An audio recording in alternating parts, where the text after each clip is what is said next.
Hello friends, good morning. তোমরা সবাই কেমন আছো? আশা করি সবাই ভালো আছো, আর আমিও ভালো আছি।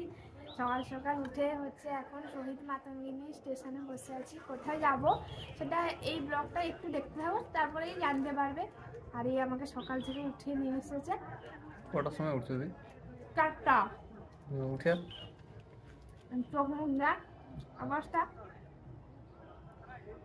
4টার সময় উঠে বসে আছি। আর তোমরা আজকে ব্লগটা পুরোটাই দেখবে, কারণ আজকে ব্লগটা অনেক ইন্টারেস্টিং আছে। হ্যালো এভরিওয়ান, কেমন আছো সবাই? আশা করি সবাই ভালো আছো। আজকে আমরা দুজন এসেছি হচ্ছে শহীদ মাতঙ্গিনীতে। এর পরীক্ষা আছে, এসএসসি ক্লার্কশিপের পরীক্ষা আছে। না না, কোনো পরীক্ষা নেই। হ্যাঁ পরীক্ষা আছে, এর পরীক্ষা দেওয়ার কোনো ইচ্ছাই নেই। আরে তোমরা কি জানো, মানে আমি আর গৌতম দুজনেই ফর্ম ফিল আপ করেছি। আমি শুধু একবার বলেছি তোরা সবাই পরীক্ষা দিতে যাবি, আর আমি কি একা থাকবো? ফর্ম ফিল আপ করে দিয়েছে। তারপরে কি হয়েছে, আর এখন আমি ভেবেছি সবাই একসঙ্গে যাবে, আমি যাব, কারণ আমার তো হাফ ব্রেন, তোমরা সবাই জানো। তারপরে এর কাল আর আমার আজ এ পরীক্ষা দেবে, আর কটা তুই আমাকে পরীক্ষা দিতে বলেছে। আমি এর 12 মাসের কাজের লোক, একে ঘুম উঠকি করে হচ্ছে ছাড়তে আসছি। ওর 12 মাসের কাজের লোক আমি, কারণ ও তো সকালে উঠছে না। আমি রাত 4টা থেকে উঠেছি। আচ্ছা আচ্ছা ঠিক আছে, দেখা যাও। ঠিক আছে, নাকি কোথায় ওটাই উঠে পড়ছি।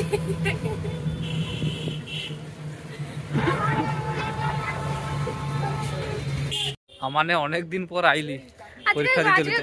গলাটা খালি, ভালো লাগেনি। ওই যে হাই স্কুলটাই পড়ছে, ওর পরীক্ষা। কোনো পড়াশোনা করেনি, ফাঁকি বাজমেছি। পরীক্ষা দিতে আসছে, পড়াশোনা করেনি। তবু তো আমি আসছি, আর তুই তো কালকে আসবো নি। যে আমি দুবানি পড়বো নি দুবানি। আলটা লেভেলের প্রো ম্যাক্স মদ কে সেও পড়ে দিল নিকাল। হাই ফ্রেন্ডস, এখন আমরা বর্গভীমা মন্দিরে চলে এসেছি ফাইনালি, অনেক কষ্টের পর। অনুষ্ঠিত পরীক্ষা শেষ হয়েছে, এবার শুধু চাকরি পাওয়ার অপেক্ষায় আছি। কতক্ষণ চাকরি পাবে এখন।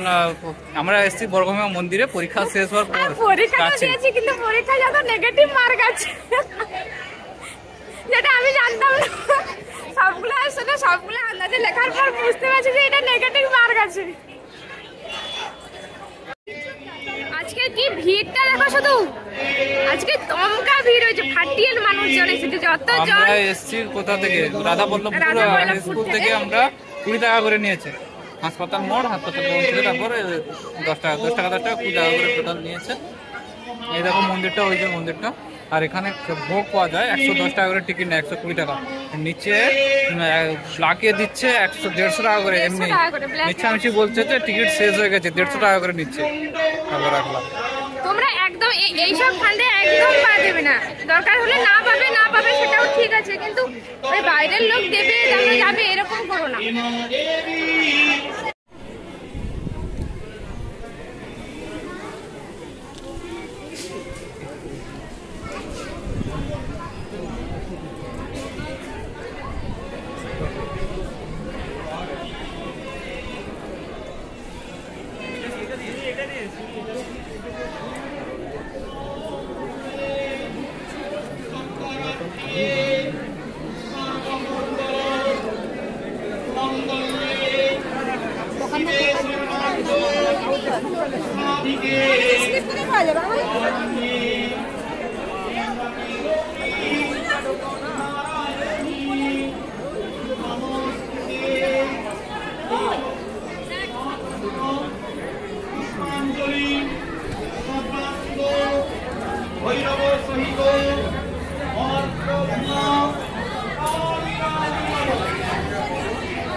আমাদের ব্লগে দেখতেই পাবে যে আজকের মানে কি বিশাল পরিমাণে ভিড় হয়েছে। তাই আমরা আগে মানে যেখানে খাওয়া হয়, ভোগ দেওয়া হয়, সেখানে এসে করে বসে পড়ছি।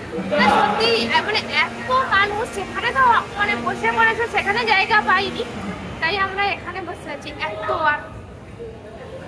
আমরা বর্গমেবা মন্দিরে খাওয়া দাওয়া কমপ্লিট করে সেখান থেকে বাড়ি চলে এসেছি। সেখান থেকে বাস চেঞ্জ করতে হয়েছে মাঝখানে এক জায়গায়, তারপর বাড়ি চলে এসেছে একটা বাড়ির পাশে যে পার্কে, যেখানে আমি আড্ডা মারি, আমরা সেইখানেই এখন বসে আছি। এই দেখো আর এখন হচ্ছে তোমাদেরকে প্রথমেই বলে রাখি, আজকে না সত্যি বলছি এতটুকু ভিডিও ফুটেজ নেওয়া হয়নি।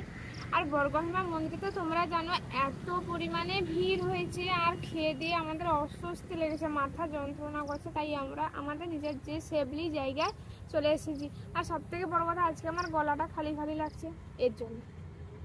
পরীক্ষা দিতে যাচ্ছে, সরকারি পরীক্ষা, আমি সম্পূর্ণ জানি যে গলায় খুলে দিতে যেতে হয়, অনেক কিছু নিয়ম কানুন আছে। করেনি, সেই জন্য এটা কিরকম লাগছে, একটা চুড়িদার আরো পরে এসেছি, গলাটা খালি খালি ল্যাংটা ল্যাংটা লাগছে।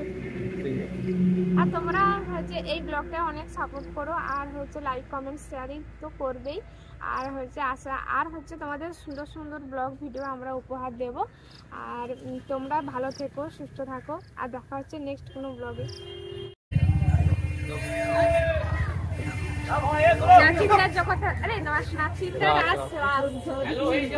এটা তোমাদের ভালো করে একদিন ব্লগ করে দেখাবো। এখানে দেখছো এটা ঘুরে